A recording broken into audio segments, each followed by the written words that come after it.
Okay, we are now going to look at the question on page 86. Okay, so this is the table that we have, and I drew it out here on my paper.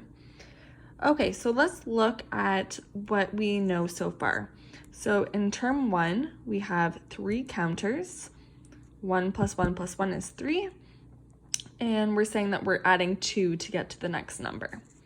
So in our second row, our second term number is 2.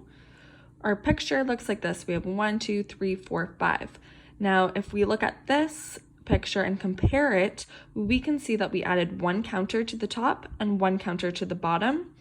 We have a term value of 5 because we have 5 counters, and 3 plus 2 equals 5. So we know we increased by 2. For our next term number 3, we have 1, 2, 3, 4, 5, 6, 7 counters. Again, we can see that we drew 1 counter on top and 1 more on the bottom. We have 7, and we know that 5 plus 2 equals 7, so we went up by 2 again.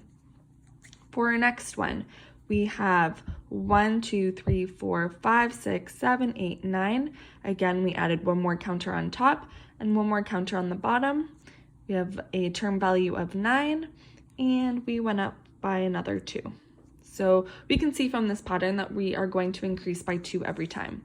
So let's draw our next picture.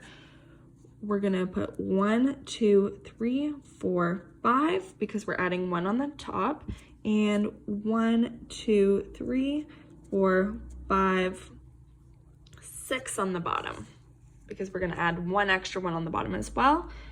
We have 1, 2, 3, 4, 5, 6, 7, 8, 9, 10.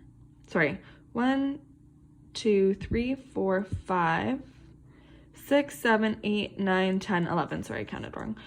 So we have 11 here. And again, we increase by 2. Okay, last row.